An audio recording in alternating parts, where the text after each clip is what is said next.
सम्यक न्यूज.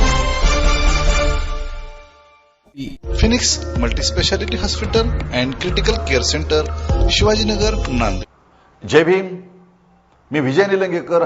सम्यक न्यूज लाईव्हच्या या विशेष बातमीपत्रामध्ये आपलं स्वागत करतो. पाहूयात आजच्या सम्यक घडामोडी. कलेक्टर ऑफिसला आला होता तुम्ही, काय घडलं, काय केलं?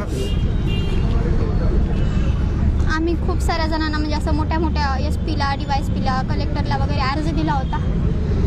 हा गुन्हा ज्या पोलिसांमुळे घडला, ज्या पोलिसांनी माझ्या भावाला प्रवृत्त केलं हे गुन्हा करण्यासाठी, त्यांना म्हणजे त्यांच्यावर सुद्धा कारवाई झाली पाहिजे काहीतरी म्हणून.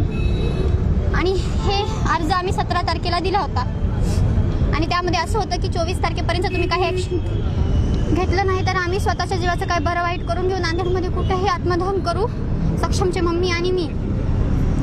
आणि 17 तारखेपासून त्या 24 तारीख आली शेवटची, तरीही आतापर्यंत पोलिसांनी किंवा कोणीही काहीच ॲक्शन घेतलेलं नाही. आणि आज बस इथे आमचा शेवट झालेला आहे. आणि आज 24 तारीख आहे तर आम्ही इथे आत्मदहन करण्यासाठी आलो. आम्ही स्वतःच्या अंगावर पेट्रोल वगैरे टाकून घेतलं, स्वतःला म्हणजे काही बरे वाईट करून घेणार होतो. तेवढ्यात ते पोलीस मॅडम वगैरे सर वगैरे आले. ते लायकीचेच नाहीत त्या म्हणायच्या, पण ते आले आणि आम्हाला म्हणजे मारहाण केली आणि त्यानंतर जातीवर शिवीगाळ सुद्धा केली त्यांनी. त्या मॅडमनी, पोलीस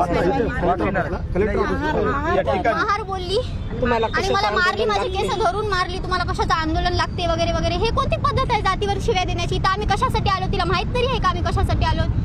तिचा मुलगा गेला असता तर ती बसली असती का? तिचा मुलगा किंवा तिचा नवरा, तिचं लेकरू असं कोणी गेलं असतं तर ती बसली असती का बरं असं शांत? एवढे दिवस बसली असते का शांत? ते 1 महिना. तर मग आज कुठले अधिकारी वगैरे तुला भेटले? तुम्हाला इथं कोणी भेटलं नाही. सगळे बसले घोडसात आपल्या बायकोच्या पल्लू खाली बसलेले आहेत नुसते.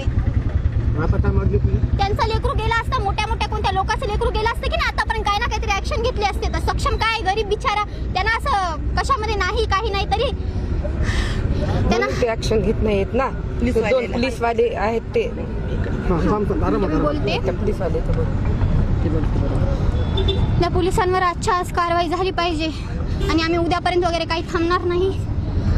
आज 12च्या पहिले आम्ही स्वतःला कुठे ना इथं आम्हाला रोखले त्यांनी तर काय झालं, आम्ही कुठं ना कुठं आत्मदहन करू, इथून जाऊ. आम्ही आमच्या थोडी म्हणजे हमेशा त्यांनी पिछावर राहणार आहेत पोलीस वगैरे. आम्हाला हमेशा कुठेही रोखणार थोडी आहेत. आजच्या रात्री 12च्या पहिले आम्ही स्वतःला काही ना काहीतरी करून घेणार. तुम्हाला चान्स नाही देणार उद्यापर्यंत थांबायचा. आणि याचे जिम्मेदार तेच असतील ज्यांना आम्ही अर्ज दिला होता पोलिसांवर कारवाई करा म्हणून. सक्षमचे मम्मी धीरज कोमुलवार आणि माही दासरवार यांच्यावर गुन्हा झाला पाहिजे. तारखेमध्ये गुन्हा कोणता यांच्यावर म्हणजे सपोर्ट केला का मर्डर करायला माझ्या भावाला पोलीस स्टेशन मध्ये इन कॅमेरा त्यांचा ऑडिओ चेक करा, सगळं रेकॉर्डिंग वगैरे चेक करा ना तुम्ही, तेव्हाच कळतं ना. मग पोलिस काय टाळ्या वाजत बसलेत काय की समजा चाललंय मला. घर भरलेत. आता 1 महिना होतोय सक्षमला, इथून 2 दिवसांना महिना होते. त्याला काय करायलेत की पोलीस? गुरुवारला महिना होते.